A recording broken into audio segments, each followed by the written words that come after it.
La moisson est grande, il y a peu d'ouvriers. Priez le Seigneur, il envoie ses hommes. Ne faites pas obstacle à l'œuvre du salut, car il y a quelque part une âme à sauver. La moisson est grande, il y a peu d'ouvriers. Priez le Seigneur, il envoie ses hommes. Ne faites pas obstacle à l'œuvre du salut, car il y a quelque part une âme à sauver.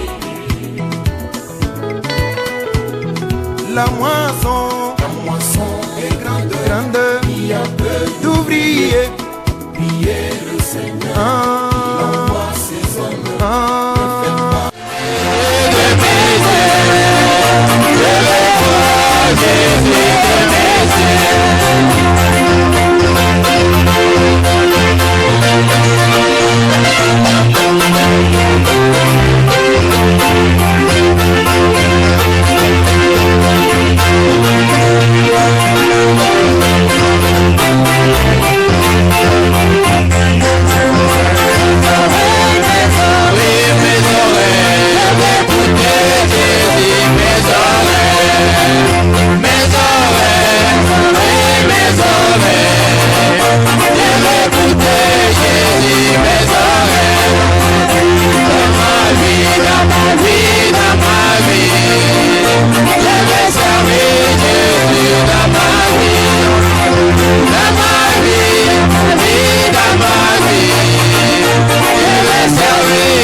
romantic, mwimbo wa mwisho.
acclamation fort pour la gloire de Dieu. Que son nom soit béni. Amen, amen, amen. Applaudissons encore très fort.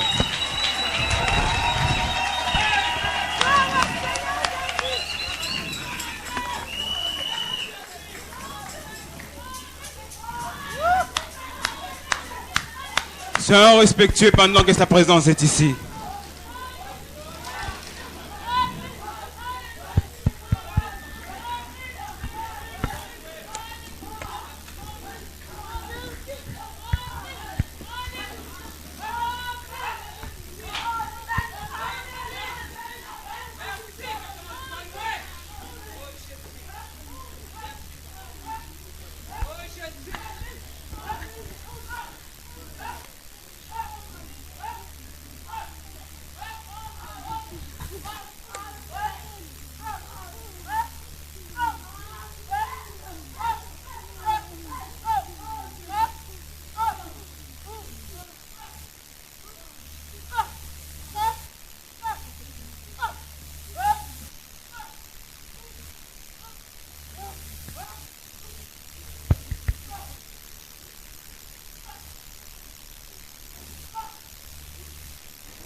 Arrangez vos chaises, nous allons écouter la parole de Dieu. En ordre. Non, non, non, jamais ne passera. La parole de Dieu jamais ne passera. Non, non, non, non, non, jamais ne passera. Oui, la parole de Dieu jamais ne passera. Non, non, non, non, non, jamais ne passera. Alléluia, la parole de Dieu jamais ne passera. Si tu étais dit, c'est toi qui passeras. Alléluia, la parole de Dieu jamais ne passera. Non, non, non, non, non, jamais ne passera. Alléluia, la parole de Dieu jamais ne passera. Oui, non, non, non, non, non, non, jamais ne passera. Alléluia, la parole de Dieu jamais ne passera. Applaudissons pour le Saint Jésus. Il nous a gardés. Que le Seigneur Dieu vous bénisse. Nous sommes encore contents de nous revoir dans sa maison. Il n'y a pas une place qui dépasse comme celui-ci. Pouvoir avoir des grands bâtiments. Pouvoir avoir de grands hôtels. Mais David dit, je suis content quand je vais dans la maison de l'Éternel. Dans la maison de l'Éternel, il y a tout ce dont nous avons besoin. Alors que son nom soit béni. Frère Adam dit, lorsqu'il entrait dans l'église, cette colonne de feu l'accompagnait. 5 minutes après, les malades étaient guéris. Les captifs étaient délivrés. Les gens qui avaient des problèmes avaient des solutions.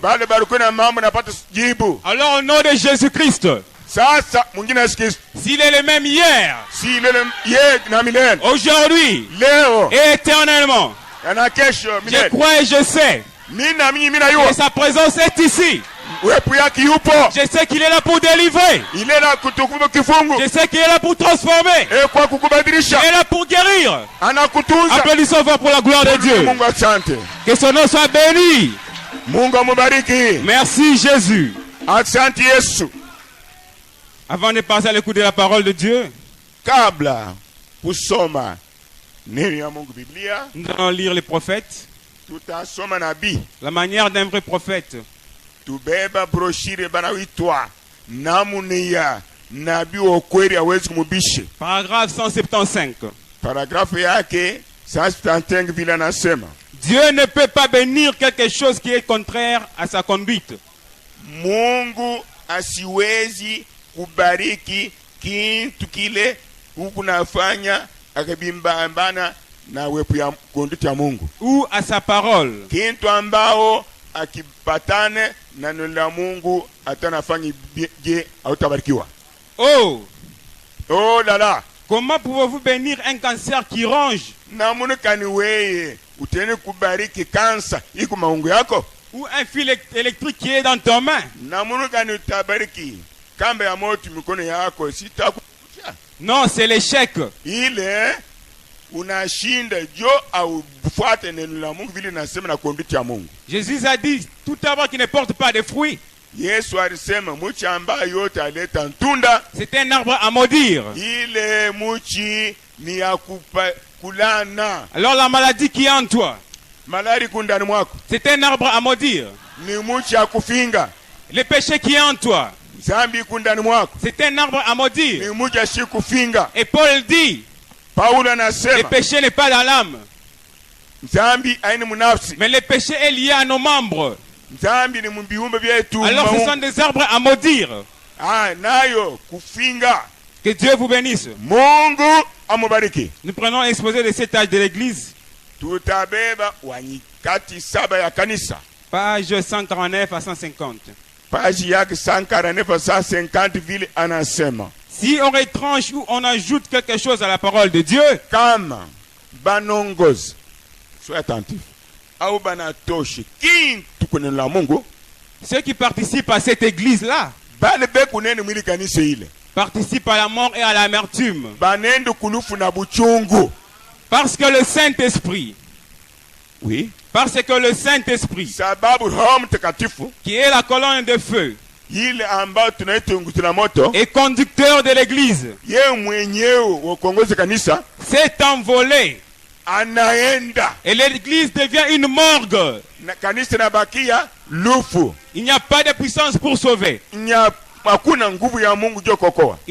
la guérison. Il n'y a pas la délivrance. Il n'y a pas la paix. Il n'y a pas la joie. Il n'y a pas l'humilité. Lorsque nous retranchons quelque chose à cette parole ici, oui, lorsque nous retranchons quelque chose à cette parole, la présence de Dieu va quitter. Alors le prophète Branham dit, si vous prêchez ce message tel qu'il est, cette colonne de feu descendra. Dieu est censé de confirmer ce que vous prêchez. Alors je crois que sa présence est ici. L'autre toujours présent du rocher, paragraphe 68.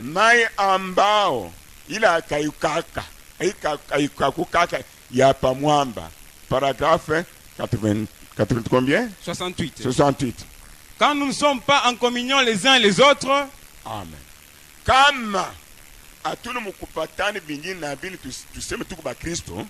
Et surtout en communion avec le Saint-Esprit, cela nous amène à un endroit désert, à un endroit sec, parce qu'il n'y a pas Dieu. Et là, Jean 14 ne peut pas se manifester. Oui. Et Jean 14, 12 ne peut pas se manifester. Nous sommes unité tabernacle. Nous sommes un avec Christ. Nous avons été baptisés en un seul corps. Par le Saint-Esprit. Alors si nous sommes en communion, cette promesse de Jean 14 sera au milieu de nous.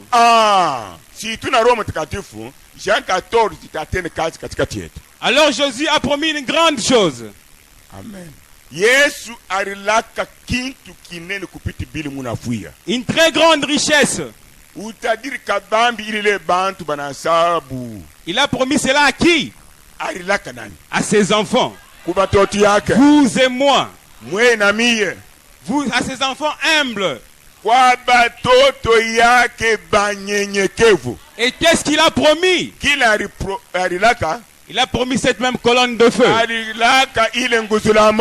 Il a promis le Saint-Esprit. Lui-même dans les hommes et dans des femmes.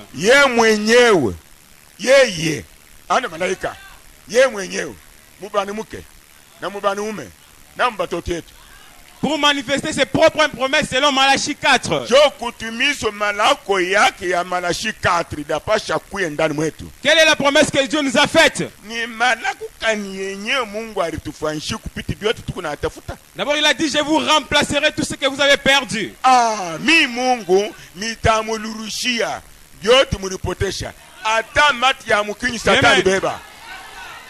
C'est que les Jaleks ont dévoré. C'est que les Gazam ont dévoré. Je restaurerai tout ce que tu as perdu.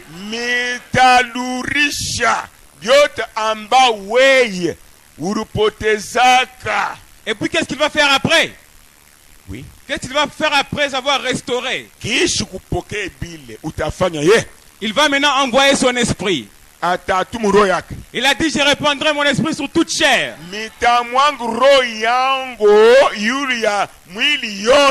Vos fils et vos filles prophétiseront.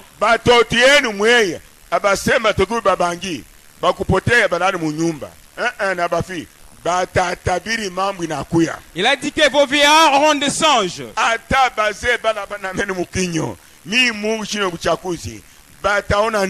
Et vos jeunes gens des visions. Il a dit, il va répondre sur tout le monde. Il n'y a pas exception de personne.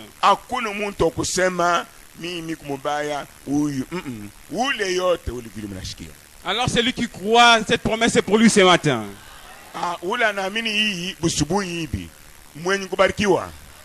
Que Dieu vous bénisse. Veuillez vous lever, nous allons lire la parole de Dieu. Prenons l'évangile selon Saint Luc, chapitre 2.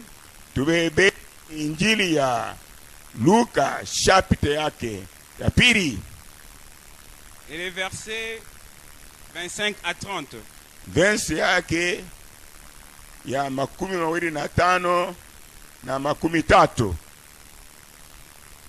Nous lisons au nom de Jésus-Christ. Et voici, il y avait à Jérusalem un homme appelé Siméon.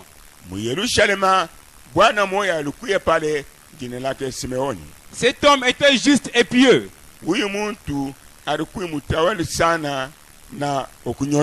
Il attendait la consolation d'Israël. Et l'Esprit Saint était sur lui. Il avait été divinement averti par le Saint-Esprit qu'il ne mourra point avant de voir le Christ du Seigneur. Il vint au temple poussé par l'Esprit.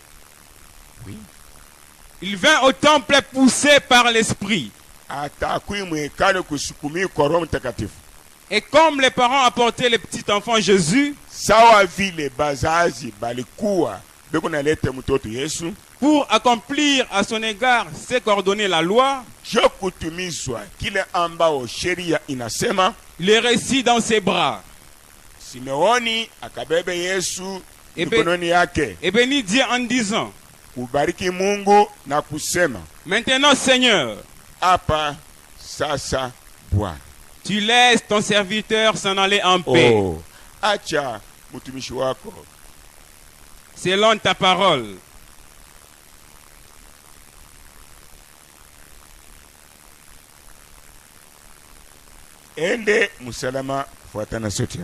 Car mes yeux ont vu ton salut. Que Dieu vous bénisse. Veuillez vous asseoir. À la même occasion, nous prenons les livres de Saint Matthieu, chapitre 2. Verset 1 à 10. Nous allons lire une petite partie.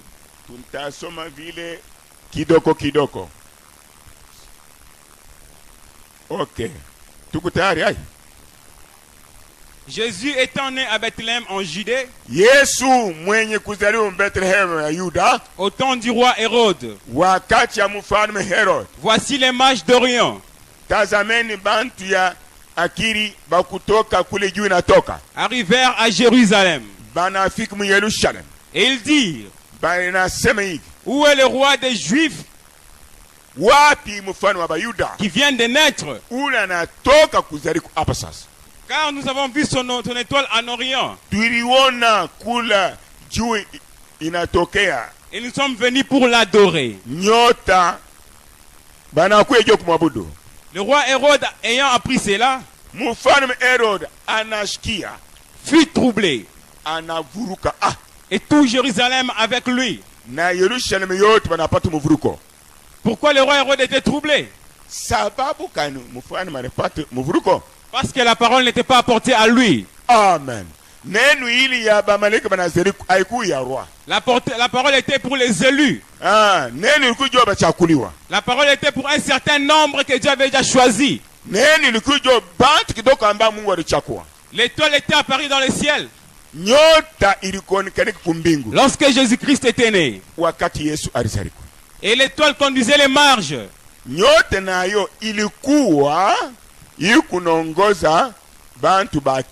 Et l'étoile conduisait les marches, c'était vers Jésus. nyote na yo kuongoza watu anafaa shingine pakuli Yesu eko. Mais qu'est-ce que les marges ont fait? Leo bantu banafanya les marges. Les mages. Qu'est-ce qu'ils ont fait? Qu'est-ce qu'ils ont fait? Banafanya nini? Ils sont partis vers Hérode. Bon. Banaenda kwa nani? Hérode. Hérode n'avait pas la révélation. Amen.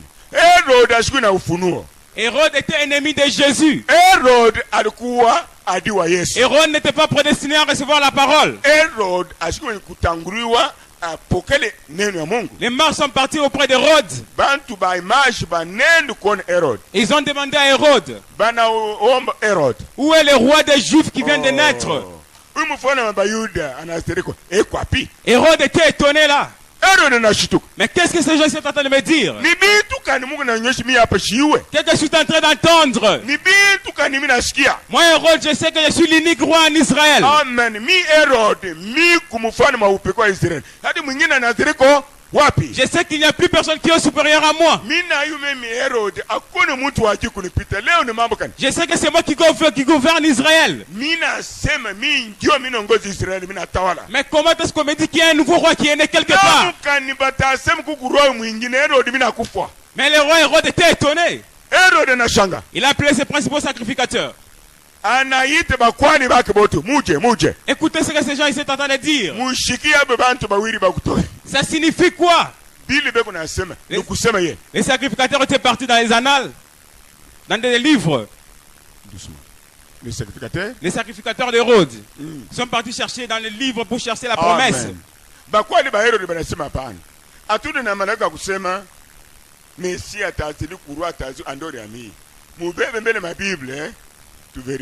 Ils commencent à chercher. Ils ont cherché dans Jérémie. Ils ont cherché dans Job. Ils ont cherché dans Genèse. Mais ils sont arrivés en Ésaïe. Ésaïe dit, un enfant vous est né. Amen. Un fils vous est donné. On l'appellera le prince de la paix. On l'appellera le roi d'Israël. Il sera appelé Emmanuel.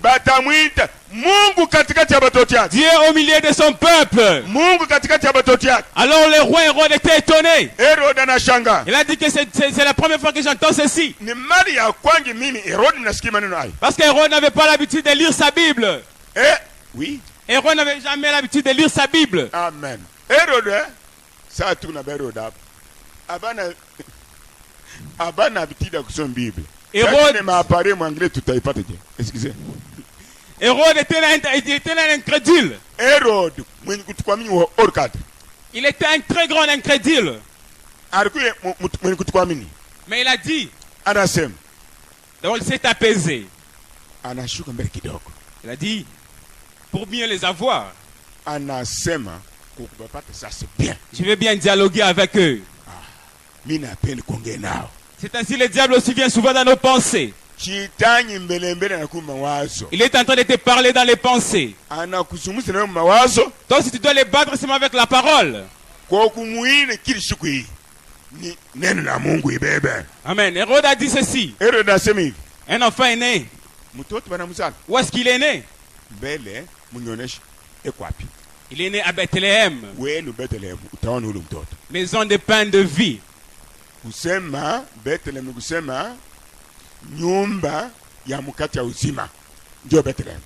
Mais il a dit, comment est-ce que vous avez su qu'il est né quelque part?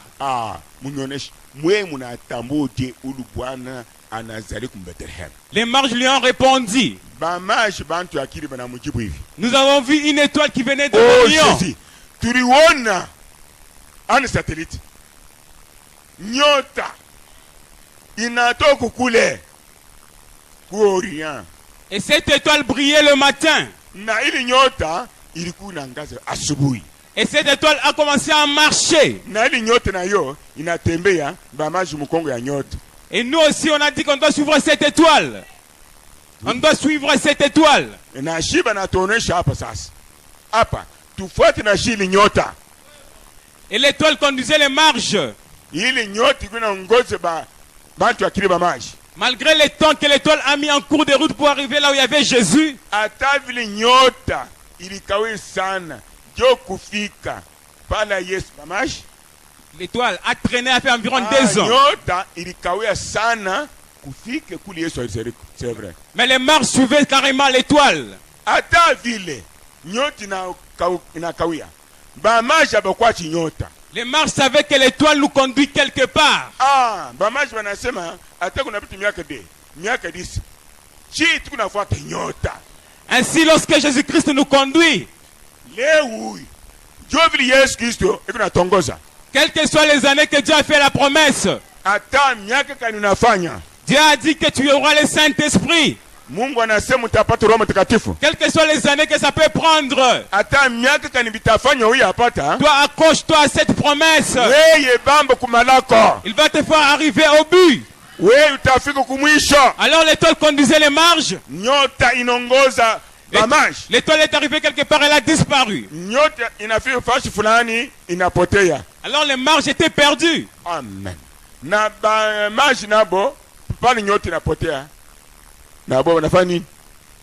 Oh yes. Et par conséquent, ils se sont retrouvés dans la maison d'Hérode.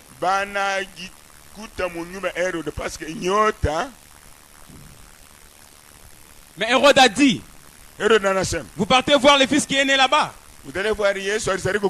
Alors on va causer avec vous carrément. Hérode n'a pas montré sa colère en face des marges. Très profond. Il était calme. Il leur a dit, voyez, lorsque vous arrivez là-bas, venez me donner des renseignements.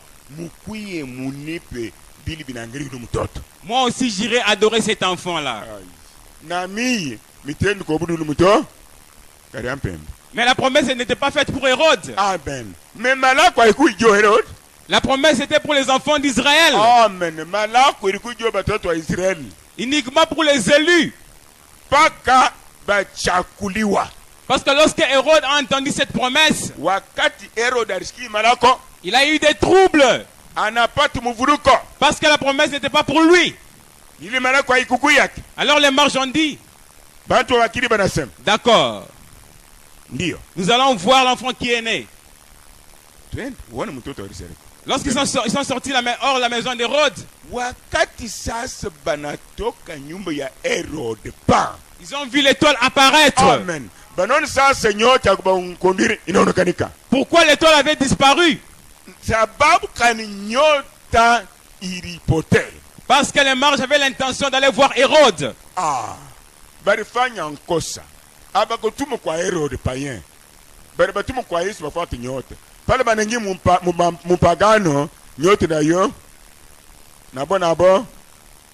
Et lorsqu'ils sont sortis de la maison d'Hérode, et voilà l'étoile qui apparaît. L'étoile est partie, a disparu. Pale banatoka munyumba ya Herode, banaona saa nyota inatoka ripotea lakini inaonekanika. Unasema pale balitoka? Ndio. Quand ils ont quitté. D'accord. Banatoka nyumba ya mpagano mpa. Dieu Saint-Esprit na duri. Amen. Nyota inaonekanika. Alors l'étoile a commencé à marcher devant eux. Sasa nyota inange tena kutembea mbele yabo. L'étoile les conduisait là où il y avait Jésus. Amen. Nyota ikuna bongoza kule Yesu alikuwa. L'étoile les conduisait là où il y avait la prédestination, là où le Christ devait naître. Nyota inaenda fasha ambao Mungu alitanguru kusema ke mtoto atazaliwa. Et lorsqu'ils sont arrivés là où il y avait Jésus, wakati balifika fasha ambao Yesu alikuya, ils avaient les sacrifices à donner à Jésus-Christ. Balikuwa masadaka yabo ya kupatia Yesu Kristo. Il y avait l'or, l'encens et la myrrhe. Balikuya na zahabu, balikuwa na ubani na manukato. Après avoir donné ces sacrifices, kisha kutolea Yesu ile mazawadi, ils ont quitté la crèche où Jésus était né. Ils ont quitté la crèche. Et l'Esprit Saint leur dit, ne retournez pas vers Hérode. Parce que Hérode était un incrédule. Amen. Et un incrédule ne peut pas plaire à Dieu. Amen. Mais celui qui a la foi ce matin plaît à Dieu. Amen. Alors les marches ont continué la route. Mais ils ne sont plus retournés vers Hérode. Amen. C'est la même chose aujourd'hui. Dieu vous conduit. Lorsque Dieu te donne la promesse, il faut savoir avec qui tu peux partager cette promesse. Il faut savoir avec qui tu peux partager l'expérience. Partage l'expérience avec celui qui a déjà expérimenté Dieu.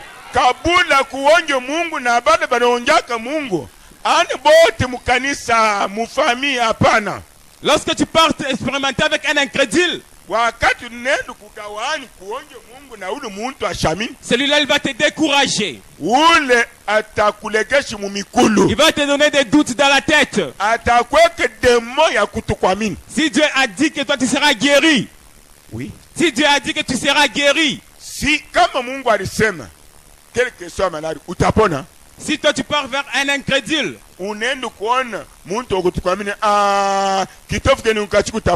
tu lui dis ceci, tu sais, je sais que je serai guéri.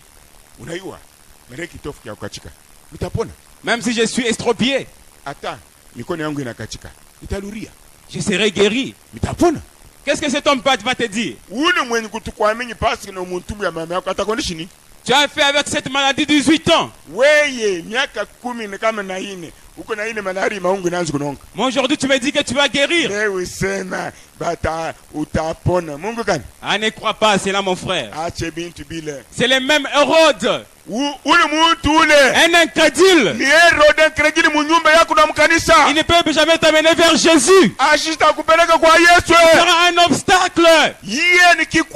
Alors Dieu dit, débarrassez-vous de toute incrédulité. Laissez-vous avec les gens qui peuvent être un obstacle. Choisissez de bons amis qui peuvent vous amener vers Jésus. Il est temps maintenant de se séparer avec cette incrédulité. Un incrédule ne plaît pas à Dieu. Mais Dieu dit que celui qui a la foi lui plaît. Que Dieu vous bénisse. Veuillez applaudir fort pour la gloire de Dieu. Amen. N'oublie pas d'écrire le sujet. Et mon petit sujet ce matin, c'est conduit par l'esprit.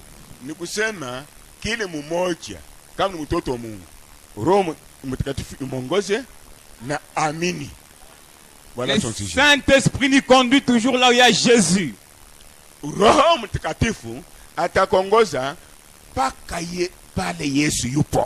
Et le Saint-Esprit et Jésus, c'est une seule chose. Ça veut dire lorsque Jésus-Christ est en toi, il va te conduire toujours à lui. Il ne va jamais te conduire chez un incrédule.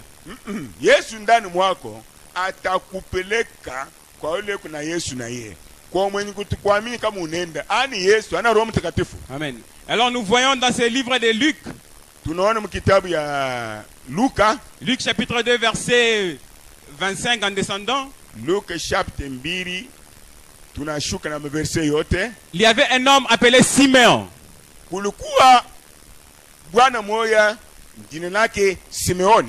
Cet homme était une personne honorable. Cet homme connaissait bien les Écritures. Cet homme savait que le Messie viendra.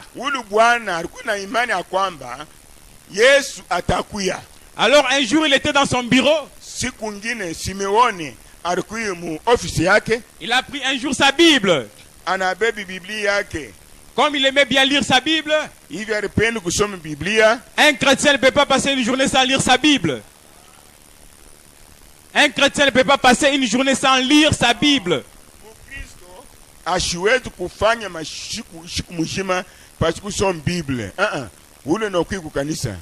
Parce que chaque jour lorsque moi je prends ma Bible, Je trouve toujours une nouvelle chose dans la Bible. Amen. C'est comme si je n'ai jamais lu la Bible.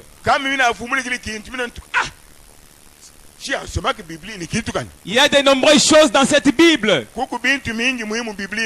Alors lorsque vous avez l'habitude de lire la Bible,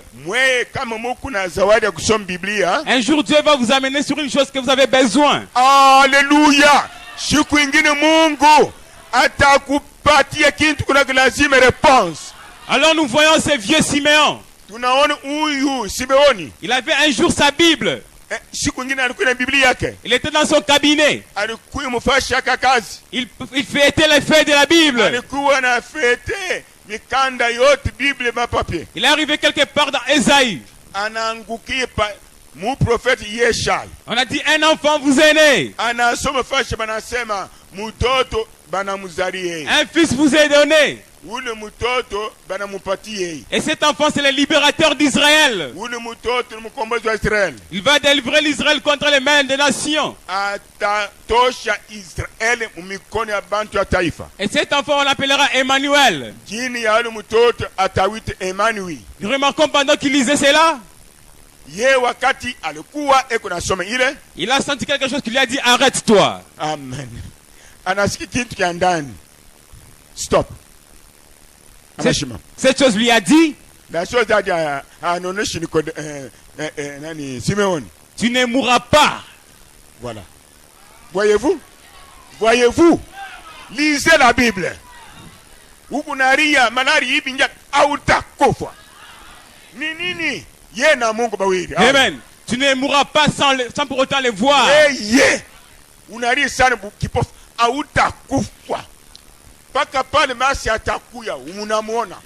Tu les verras avec tes propres yeux.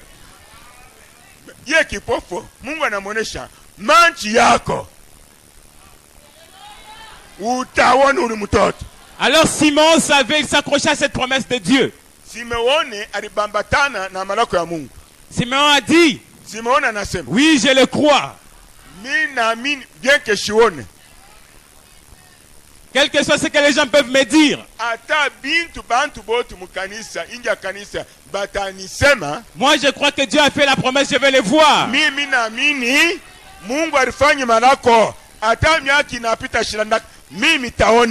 Si Jésus-Christ est le même hier, aujourd'hui éternellement, il vous a fait une promesse. Il a dit que vous allez les voir aujourd'hui ce matin. Accrochez-vous à cette promesse. Et vous allez voir Dieu va accomplir cette promesse. Il doit tenir, il est censé tenir sa promesse. Oui. Il est censé tenir sa promesse. Il est.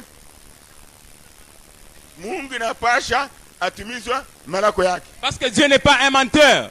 Amen. Il est le premier qui vit sa parole.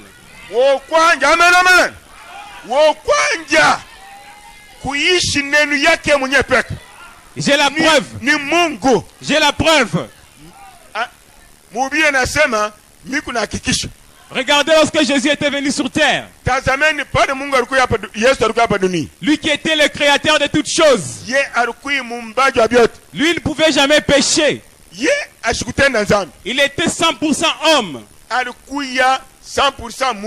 Il était encore 100% Dieu. 100% la divinité était corporellement en lui. Les grands esprits qu'on appelait Jéhovah. Il a créé un corps. Jéhovah, esprit, et il est entré dans ce corps. Et c'était Jésus. Jésus-Christ. Regardez lorsque Jean-Baptiste baptisait les gens. Jean baptisait les gens, c'est pour la repentance. Mais Jésus n'avait pas péché. Lui, il était Dieu. Comment vous vous demandez comment est-ce qu'il est parti chez Jean? Mais il est Dieu. Comment ça? Comment est-ce qu'il a péché? Non. C'était sa parole. Il a dit celui qui croira sera baptisé. Et il recevra le Saint-Esprit. C'est pourquoi il est parti dans les eaux du Jourdain. Il a dit à Jean, baptise-moi. Parce que c'est moi qui ai prononcé cette parole.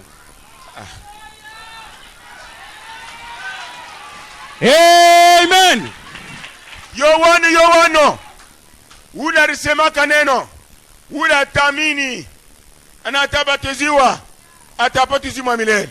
Wa kwanja kuishi mbele neno yangu mimi mwenyewe ni mie. Amen. Yohano unitwanga mumai. Baptise-moi Jean. Unitwanga. Mais Jean a dit. Yohana anasema. Comment ça Dieu? Na munikani wei Mungu. Jean-Baptiste avait la révélation. Amen. Yohana alipata ufunuo. Jean savait que Jésus était Dieu. Yohana alijua Yesu ni Mungu. Et Jean a dit, Yohana anasema, je suis indigne de te baptiser. Sistahili kubamba Mungu aba Mungu. Anafanya nini? Moi je suis un pécheur. Nini mteneza? Ni mama Mungu Mungu. Toi tu es Dieu. C'est toi qui dois me baptiser. Jésus a dit, ne regardez pas cela. Fais quand même ce que je te demande. Et Jean a obéi à Jésus. Jean-Baptiste s'est humilié. Malgré qu'il était devant son créateur. Il s'est humilié. Il est devenu plus bas. Il s'est vu un vaurien. Parce qu'il savait qu'il est en présence de celui qui l'a créé.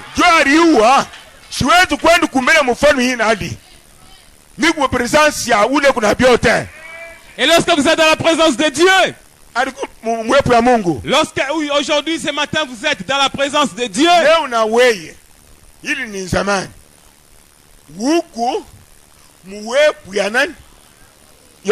voyez-vous un vaurien? Amen.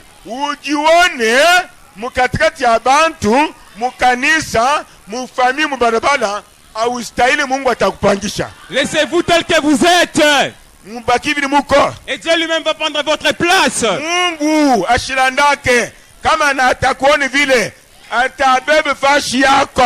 Et remarquons Jean-Baptiste.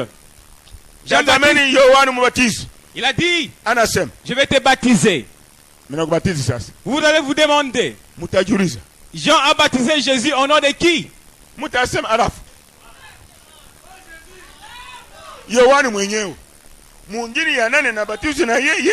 Parce qu'il est en train de baptiser Jésus lui-même. Mais Jean s'est demandé, je vais le baptiser au nom de qui?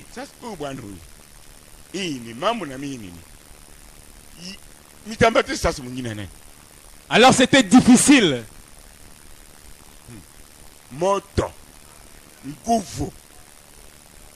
Et comme Jean était divinement averti par l'Esprit Saint,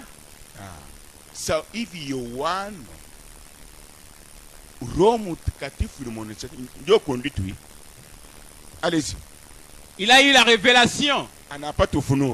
Il a baptisé Jésus en son propre nom. Hey.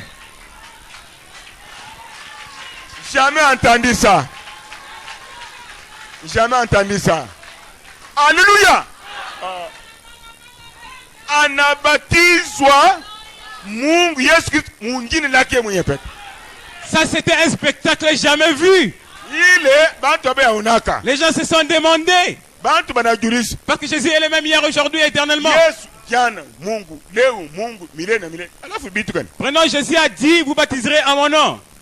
Oui. Jésus avait dit, vous allez baptiser les gens en mon nom.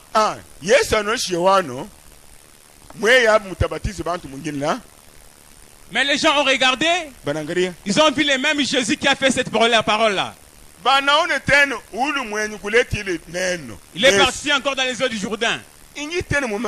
Mais il s'est fait baptiser aussi en son nom. Jean a pris Jésus, l'a trempé dans l'eau.